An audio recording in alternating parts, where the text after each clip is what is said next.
Hello, we're going to talk here about statistics a little bit. It's sort of like rounding out the research process, right? As we had said, we use theories to generate hypotheses. Hypotheses create predictions. Predictions allow us to design research. Research allows us to generate observations or data. And now this data will be used to test the theory. Now, that step, I have data and I need to test that theory. This is where statistics comes in, okay? The statistics are the tool which is used for that final step, taking data and using it to assess theories. Okay? So statistics, an efficient device for summarizing numbers. Yeah, then be careful. There are two main types of statistics I'm going to talk about briefly. I'm going to try to kind of give you a broad overview without burdening you with details. There's two main categories of statistics: descriptive statistics. In fact, go backwards. Um, I want to talk very briefly about the difference between samples and populations. We make observations on, okay, even further back. I have a theory about worker productivity. Okay? But my theory about worker productivity involves I believe that workers that are comfortable are more productive, something like that. Comfortable workers are more productive. And so it's a lovely theory, but it's basically, I believe any worker in the world, if they were made comfortable, then they would be more productive. Now, that's an untestable theory. Got it? That's just too big. It's just, how the hell are you going to test all the people in the world? And so instead, what we do is we draw samples of people. I will, I will draw a random sample of 25 workers. Okay, and so you take this sample of workers, and you will look at the results from the sample of workers and use descriptive statistics to describe that sample. I've described it. Descriptive statistics. There are four types of descriptive statistics. No, three. Measurements of central tendency. Well, measurements of dispersion. Let's just stick to those two. That's what we got here. And so we find that measures of central tendency and measures of dispersion are ways to describe the sample that I've just drawn. Okay? So we find that descriptive statistics are statements of fact. They just are. They're just true. They're just statements. I looked at these 25 people, and this is what they look like. Okay? Well, that particular sample of 25 people is what you have to work with, but that's not the questions you want to ask. Because remember, your theory involved all workers in the world, okay? And so what's going to happen is you're going to take the results from your sample and try to infer something about the population. If this is what I found in this sample, what do I believe would be true in the entire population of workers? Okay, something of this nature. And so the second type of statistic is an inferential statistic, right? Descriptive statistics describe samples. Inferential statistics allow us to make an inference, allow us to say, if this is what I found in this sample, I infer that the population would look like that. Okay? So it's just two different ways of doing things. Some measures of central tendency or descriptions. A measure of central tendency is basically an attempt to take one number because, of course, if you have a sample of 25, all 25 are going to be different from each other. And you would like to describe this sample of 25 and come up with a single number to do so. And the mean, the median, and the mode are three different ways to describe the tendency of your sample using just a single number. And so what we find is that the mode is simply the most frequent score, kind of crappy. The median is, if you take the scores and put them in order, pick the one in the middle. And the mean is the mathematical average. And you take a stats class and you'll talk about some benefits of each of these different types of data useful for different stuff. But three different ways that you are attempting to come up with one number to describe the entire sample. Measures of dispersion. Because, you could have, if you have a sample of 25, yeah, they're all kind of different from each other, but maybe this sample has scores that go from, 9 to 15 or something like that. or your sample might have scores from, 1 to 75, something like that. And so clearly these have different dispersion, different amounts to which they're different from each other. And so three main measures of dispersion, and again, these are descriptions of a sample, right? Descriptive statistics. The range, which is simply, what is the highest score minus the lowest score, which is useful-ish, but again, take a stats class and you'll find that these are three different measures of dispersion, three different ways to come up with a single number to explain the, I like that word there, spread outedness, okay? And which one you pick is a product of what type of data you have, what questions you have, etc. So beyond us today, that's for sure. Oops, wrong one, there it is. Data. Much data in the real world is normally distributed. Very much data is. It turns out if you go to a factory, okay, let's say you go to a factory and they produce bolts. I don't know, bolts for putting stuff together. And they're supposed to be 1-inch bolts. Okay? So this factory specializes in 1-inch bolts. If you take a tremendously large sample of bolts, right, and start looking at them, they're not going to exactly be 1 inch. Okay, there's going to be a little bit of variability in that, right? Measures of dispersion. Oops, where are you? Little measures of dispersion. They're not all good. I guarantee you, if you're making 1-inch bolts, then the average is probably going to be 1 inch. Okay, damn well better be 1 inch average.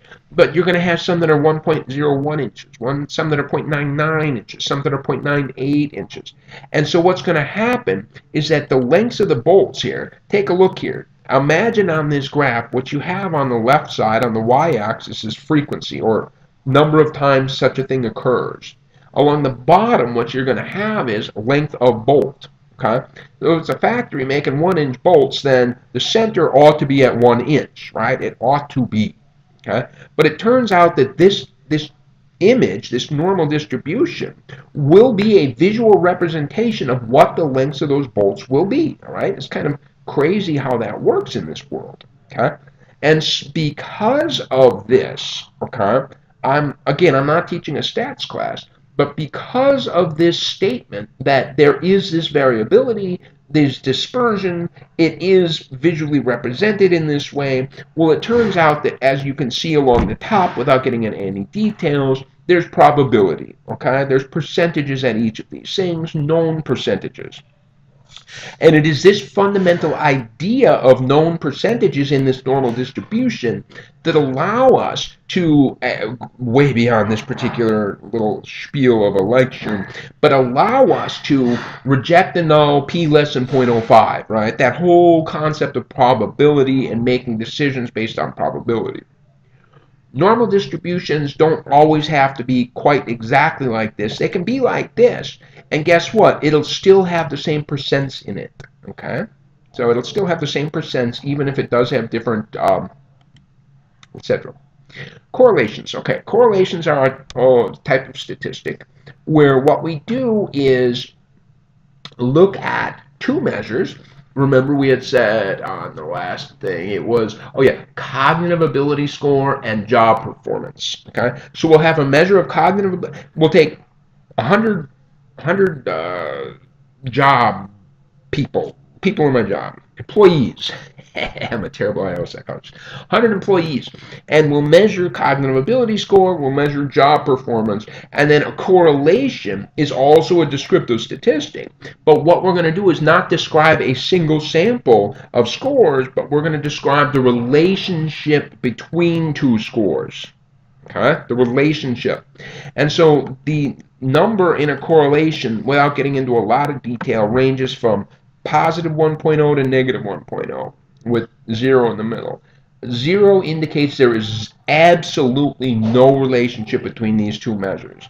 And we saw in that example with the, if the relationship between cognitive ability test and job performance had low validity, then you saw those crossing lines and stuff. Well, that crossing lines would basically create this correlation on the left with 0. Okay, imagine in this little graph, and it showed instead of mechanical compression, it showed cognitive ability score along the bottom. Okay, cognitive ability along the bottom, job performance along the left. Okay, and so what we find is that if this picture on the left is in fact the relationship between cognitive ability score and job performance, what it basically says is if I know your cognitive ability score, it tells me nothing about your job performance. This is a useless predictor. It doesn't allow me to predict anything. What's far more likely to happen is this middle one. If it came to a cognitive ability score on the bottom and job performance on the left, we would find that the relationship between cognitive ability score and job performance is positive. Okay, it's quite positive, and therefore, if I know your cognitive ability score, I have a pretty good ability to predict your job performance. Now, if you go to the far right one, you've got a negative relationship. The relationship has reversed itself. However, we see that it is just as predictive. I have, my ability to predict in the middle graph is exactly the same as my ability to predict in the far right graph. It's just a backwards relationship. And so we can talk about inverse relationships in the right side. What might be an inverse relationship? The relationship between, imagine we have, okay, here we go, on the far right side. Imagine on the bottom, on the x-axis on the bottom, it was tardiness. Okay? And as tardiness goes up, job performance goes down. Yeah, I can imagine that relationship being a true relationship. And tardiness would allow you to predict job performance just in the reverse. The more tardiness, the lower the job performance. Okay? But it's no less predictive. Regression. Regression is the actual technique. Here I say, if I know one, I can predict the other, something like that. Regression is the technique which is used to actually do the prediction. Okay? Imagine in this middle graph here, imagine you put a little line that kind of cut through that oval right up the middle there. Well, regression is what allows us to create a line. We're going to call it the line of best fit, but to create a line that cuts right up through that oval, which will allow for prediction. So regression is, correlation is sort of like a visual representation of how much prediction could happen. Regression is the actual act of predicting, if you can kind of pull that apart. So here is an interesting example of a regression analysis being used to show the overlap between mechanical compression, or again, we'll say cognitive test score, cognitive ability score, and job performance. And so what we find is that we will see Venn diagrams similar to this over and over and over, especially when we get into the criterion chapters. And we find that this overlap here, if the relationship between these two variables is 0.6, right? In other words, 0.6, like this one is a 0.7, but if it was 0.6, then if you square it 0.36, that is a special number that basically says, if I know, again, the left side being cognitive ability score. If I know cognitive ability score, it allows me to predict 36% of job performance. That's kind of what that R squared equals. And so clearly R squared is something that we want to maximize because you want to predict which workers are going to be good workers. Okay? Well, here is an interesting example, and again, we'll definitely go into more details of this in later chapters.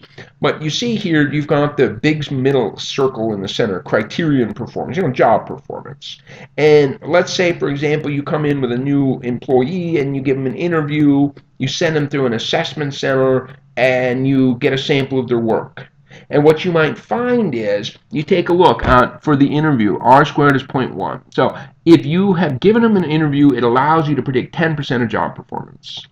If you send them to the assessment center, it allows you to predict 25% of job performance. If you get a sample of their work, it allows you to predict 36% of their job. Okay, that's all lovely and fine. But you see, because there's overlap between these three smaller circles, even though we find those three numbers together, take a look at it, big R squared is only 0.55. 0.55 is a representation of how much total of that center circle is covered, essentially. And so if you know these three pieces of information, you can predict 55% of performance. Okay? So it's kind of a neat idea, and we'll talk about them later. Criterion, multiple criterion. Okay? So that's kind of the idea. Meta-analysis, yeah, meta-analysis is a newer technique. Meta-analysis is a statistical technique which attempts to go to, let's say, there's a bunch of research on the relationship between, oh, what was my theory again? It was workers that are comfortable are more productive. All right, so I've got this general theory. Well, it turns out a whole bunch of people have done different studies in this area, and some people have said, oh, comfortable means having a warm temperature. Some people said comfortable means adequate breaks. Some people said comfortable means, and so lots of different research was done, and they had lots of different measures of what they meant by comfortable. And they had lots of different measures of what they meant by job performance. One company was like job performance equal, or one study had job performance was number of products produced. Another one was quality of products produced. And another study might be amount of waste when creating products, because you don't want to have waste. And so all of a sudden you might have three different ways that people looked at what do you mean by a comfortable worker, and three different ways that you might look at increased production or something like this. And so all of a sudden meta-analysis is a way to take the results from these multiple studies, but they're ultimately all testing the same theory, and bring them all together to come to a single conclusion. All right, very cool. So now we'll stop on that, and then next time we'll pick up on job analysis. The job analysis we'll find is going to be the central part of the entire I part of IO psychology. The entire industrial psychology area hinges upon job analysis. So we'll start with that one on the next topic.